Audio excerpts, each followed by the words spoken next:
Hello, this is PJ CAPOSEY, Superintendent of Schools for Meridian 223.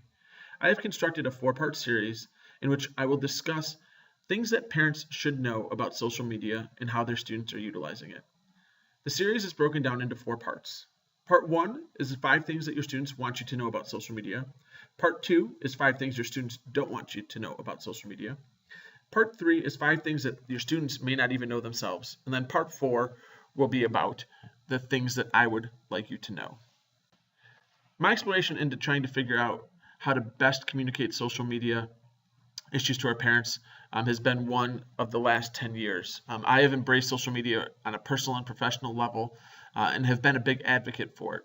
However, I am very aware of the issues that it brings forward in schools. And so trying to work through and figure out how I can best communicate to parents about the issues in a way that they can actually engage in a conversation with their students.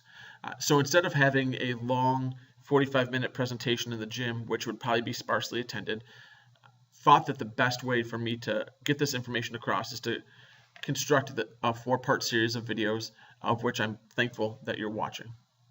Before we get started, I want to remind everyone of what our mission and our vision are. So obviously you can read the slide in front of you, but our goal in doing this is to provide a service to our community, as we know that social media is part of the world that we live in and a part of the world that our students live in. In order for us to be as effective as we possibly can, we want to make sure that we are doing everything we can to not only promote the use of social media so that students are using it wisely and effectively, but also be a partner to our parents so that you know what is possibly taking place with your students, or how to have some tips and techniques as to if you are not familiar with technology, or even if you are, on things that we think that you can do to help better the communication with your student regarding their use of social media. This presentation is going to focus on what your students want you to know about social media. I took the time to interview 8th grade students from 3 different school districts to make sure that I had a well-versed opinion on the matter, in addition to doing loads of internet research. And so what I found is for our kids in our area, they may have different wants and needs than other students when I compared it with the data that was collected on a national basis. But I think that all of the things that I was able to discern from our conversations will make sense when you hear them. So students, particularly the younger the student active on social media, said that the alternative to the parent taking their phone and checking their social media, the better benefit would just be to follow them on their platforms.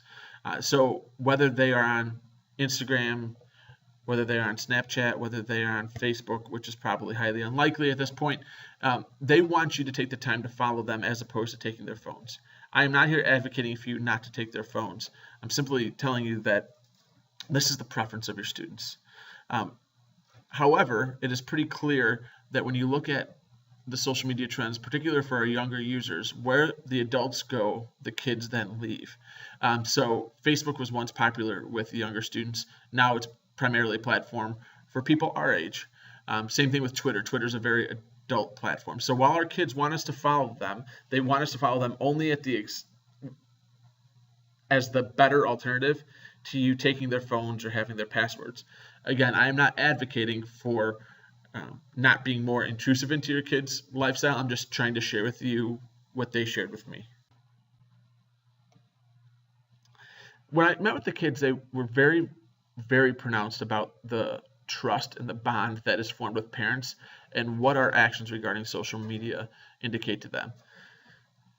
Basically, if we are demonstrating that we do not trust them in how they're going to interact on social media, they're taking that as a condemnation of all of their behaviors. And so the basic thought was, if you're going to trust me when I go to a birthday party or a sleepover, then you should trust me on social media. Again, while I'm not advocating for parents to have blind trust in their students and what they're interacting on social media, because heavens know that we spend a lot of our time administratively dealing with kids that are not acting appropriately on social media, I think it's vitally important for parents to know this is the perspective of their kids, is that they feel that it's intrusive and a violation of trust when we are doing things in terms of randomly checking their phones. Even the students, when I said, as a parent, I check my kid's phone, and I don't know how you can dissuade me from that. They said then do it scheduled. Do it in a way that demonstrates you have some trust for them, that you can have an accountability factor, and they don't mind, and they know that the accountability factor is necessary, but don't do it as a sneak attack or a surprise for them. One thing which was really interesting to me that was shared by multiple groups was that essentially, particularly the younger the students are, that the dating or whatever relationships are pretty unhealthy and toxic. Now, those are my words, not theirs. But when I ask specific questions about being controlling, about not allowing posting, about mean texts that may come through from one direction or the other, the younger the people we talk to, the more that we found that it was pronounced in terms of communication, whether it be through email, text, private message, or on social media platforms. And that some people were afraid to post to social media platforms that they were having fun with their friends because their significant other would be jealous. So my takeaway for this is that the kids were pretty outspoken about this when I met with them. So I think that we just need to understand as adults that most junior high and early high school relationships are fairly unhealthy. And again, the kids are seeking for and desirous of trust. However, that doesn't mean that we should not be paying very close attention. And in fact, when we know that our student is in a relationship, paying closer attention than we may have been paying elsewhere. One really interesting part is that I asked kids, I said, this is what the research has demonstrated, and this is true, and you can read articles all over the place about it, is that the longer and more pronounced screen time is for students, and particularly in terms of when they're utilizing social media, it leads to a decrease in happiness. And so that, did they think that was accurate or did they think that was inaccurate? I was shocked at the amount of kids that said, no, that makes perfect sense to me. And so then I said, would you give up your technology? And it was universally no. So they know that too much screen time is not a good thing for them. They know they can go down rabbit holes. They know that it brings out their insecurities. They know that a lot of drama can happen on these platforms. They still want it more than anything. And so I think that as parents, I think that's a pretty clear signal to us, is that we need to limit screen time for our kids. And so this is not just about limiting the screen time for the sake of limiting the screen time, but also thinking about the opportunity cost. As kids are on screen time, then I know the one that's typically talked about is they're missing the opportunity to go out and play and do all those things. And I think all of that's real. But I think that the lesson that I took away from talking to the kids was that I am just as addicted to my screen time as my kids may be addicted to their screen time.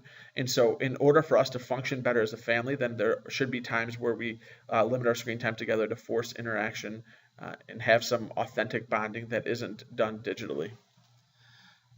And talk with you about is where your kids are at. And so I alluded to this earlier in the presentation, that I think that we assume that kids want to be in the places that we want to be because we found out how cool those platforms are, which as adults are typically, not that you guys aren't on these things. I know that a lot of people aren't Instagram and Pinterest, but that our kids are probably not really into Facebook and probably not really into Twitter unless there's they fall into a niche category. So these are the 6 places our kids really are at. Some of them are social media, some of them are not. So obviously Netflix is not social media, but that's where we're getting a ton of our screen time, and where kids are going down rabbit holes of time. YouTube, just couple quick shout outs about YouTube. YouTube is the second largest search engine behind Google on the planet. So our kids are spending a ton of time there. YouTube also has created a profession around being a YouTuber.